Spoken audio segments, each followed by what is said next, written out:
So today I want to share with you some super fast, super easy tasks that if you do them regularly, it will help you create more organization around your home.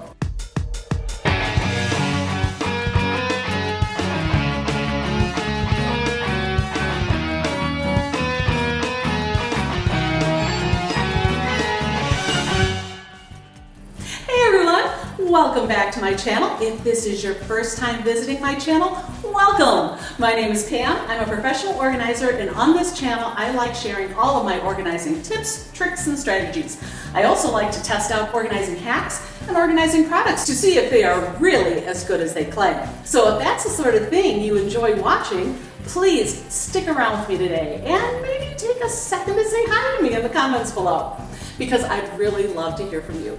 Okay, so let's dive right in. Here are 10 easy things you can do to help create more organization around your home. These tasks take very little time but have a huge impact on your home. Number 1, make your bed first thing every morning. Now I realize you might wonder how making your bed can impact organization, but making your bed first thing in the morning can really help you set the tone for your day.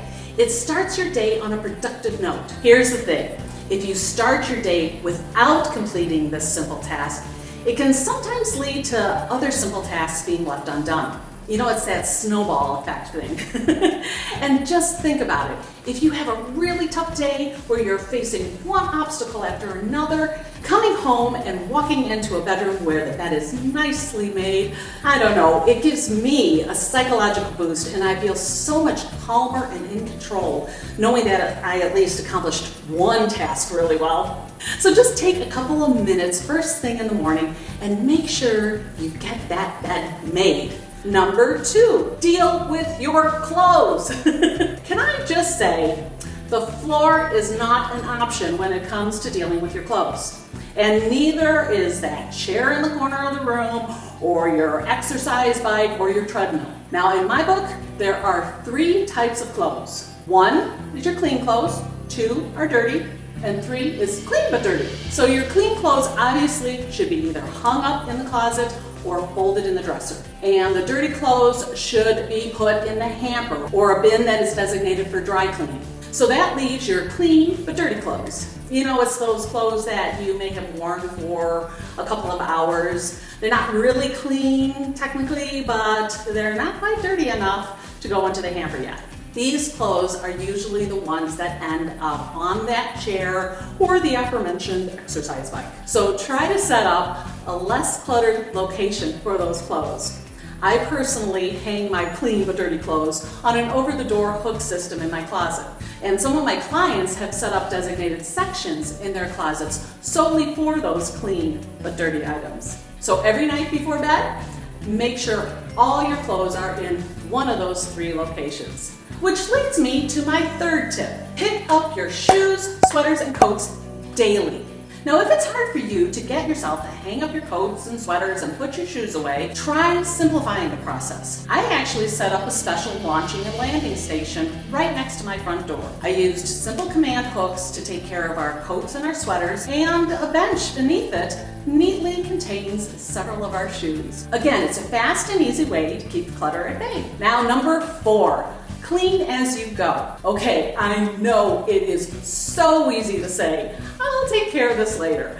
But let's face it, many times later never comes. And I admit, even as an organizer, I often find myself saying, I'll pick this up later, or I'll put this away later. Sometimes several times a day. Then after a couple of days, I go storming around my house saying, how the heck did my house get so messy? And I try to push the blame off on my adult kids, but my pile of stuff is just as big as theirs. And after about 2 or 3 days of procrastination like that, I'm facing a much bigger and more time-consuming task. But when I clean things as I go, it's just so much faster and so much easier to do. I just pick it up and whoop, it's done. So like after I get ready in the morning, it only takes me about 2 minutes to put all my toiletries away and wipe down the counter and maybe even the mirror. It's super fast, super easy. I do the same thing with my desk every night. Because when you clean as you go, it gets done a lot faster and it's a lot easier to maintain. Now number 5, keep your sink free of dishes. Now this task kind of piggybacks the clean as you go idea, okay? Show of hands, how many of us put our dishes in the sink under the guise of soaking them for just a little bit? Anyone? Anyone? You know we all do it. So here's what happens in my house. One of us, and I'm not saying who, puts their dish in the sink under the just soaking it excuse. Then someone else approaches the sink with their dish in hand, and they see the dish soaking, and they assume that either the dishwasher is full or it hasn't been unstacked yet, and then they proceed to put their dish in the sink too. Then the next person comes with their dish, and well, you get the picture. Before you know it, our sink is overflowing with dishes and pots and pans, and lo and behold, the dishwasher has been sitting empty the entire time. Now we're facing like a minimum of 15 to 20 minute task cleaning up the entire sink versus what would have been like 30 seconds if we had just grabbed the sponge with the abrasive scrubby side and scrubbed the dish right off the bat. So if you utilize the clean as you go tip I talked about before this, theoretically, you should be able to keep your sink free of dishes. Theoretically, anyway. Now, number 6, empty the garbage and recycle cans regularly. Let me tell you, nothing dumps up the gears of organization faster than a full garbage or recycling can. I mean, if they're full, where do you throw your empty packages, your receipts, your junk mail, or your empty cartons of milk? In my house, we set up a designated time of after dinner to take out the garbage and recycling. And if the garbage can isn't completely full, we head off to the bathrooms and bedrooms to clear out those garbage cans too. By setting a designated time to take care of this simple task that literally takes 2, maybe 3 minutes to do, it really helps keep things from backing up in the rest of the house. Number 7, delegate household tasks. This is probably the easiest yet most underutilized solutions to maintaining organization around the home. I mean, we've all heard the phrase, many hands make light work. And that's so true when it comes to keeping things organized around your home. Everyone in the house needs to be involved. Now, if you live alone, pretty much all household tasks are delegated to you and you alone. So just use the timestamps in the description box below to skip to the next tip. And the rest of us will catch up with you in a minute or two. You know, I wonder if that would really work. That would kind of be like time travel, wouldn't it? People don't understand time. People assume that time is a strict progression of cause to effect, but actually, from a non-linear, non-subjective viewpoint, it's more like a big ball of wibbly-wobbly, timey-wimey stuff. Okay, so where was I? Oh yeah, delegating household tasks. Now this tip is especially important for the wives and moms who are watching this video. Everyone in your household can and should contribute to the household tasks. Because really, the majority of the clutter in homes comes from husbands and kids. Just saying. Now for all of you moms who are watching this, please believe me when I say that children And dogs. and dogs.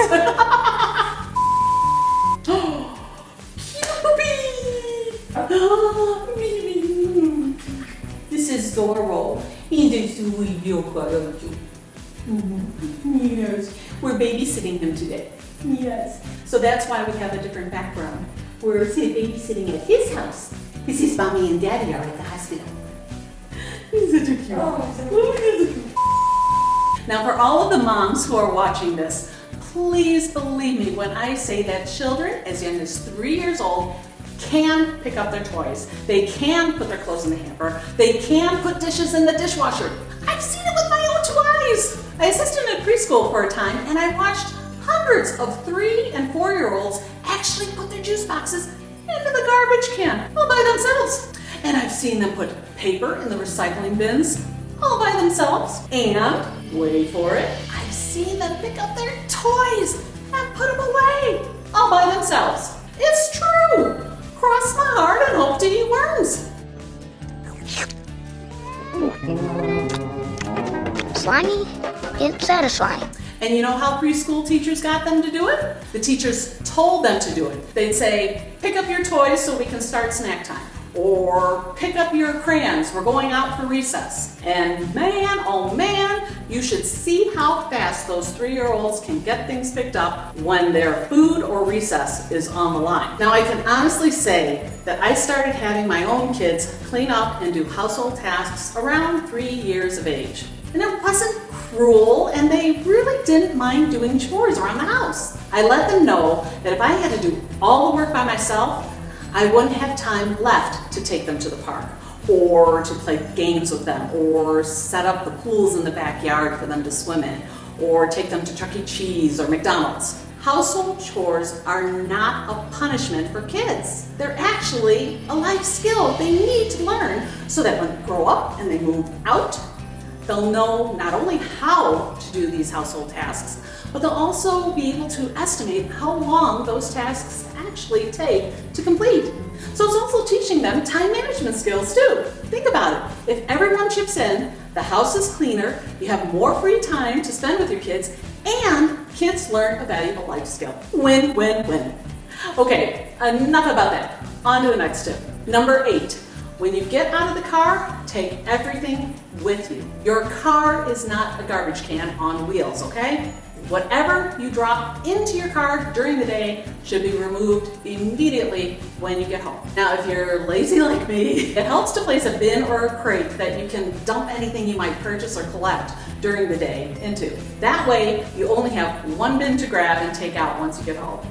And you can easily avoid garbage piling up in your car if you simply tuck a roll of garbage bags into the side door or the glove compartment of your car. Just scoop up any garbage or wrappers you collect during your day in your car and get rid of that trash when you get home. Now here's a bonus tip for you. If you get scented garbage bags, they actually act like an air freshener in your car, so it'll make your car smell kind of nice too.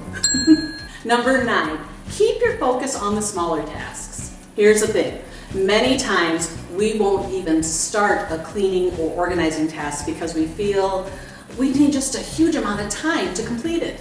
And that's because we're focusing on the end goal and not the smaller tasks needed to complete that goal. I did a whole video about how to readjust your focus so you can actually reach and achieve your goals. I'll put the link in the iCard up there and also in the description box below. Go check it out. I even included a link to a free printable you can use to help you readjust your focus. But just remember to try to work on the smaller tasks rather than the huge goals. And finally, number 10, do a short 10-minute tidy at the end of each day. If you just take 10 minutes before you go to bed and go around your house and pick up your shoes, your sweaters, the books, or magazines, it'll have a huge impact on keeping your home organized. And it's such an awesome feeling when you wake up in the morning and you see your home all nice and clean. Just like I said at the beginning about making your bed each day, it can really set a positive and productive tone for your entire day. Just think about what you can accomplish decluttering for just 10 minutes each day.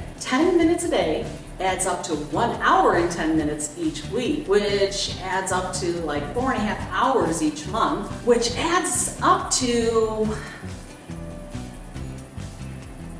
something like 56 hours of decluttering each year. Just think about what your house would look like after 56 hours of decluttering. Man, talk about a transformation. Okay, so there you have it.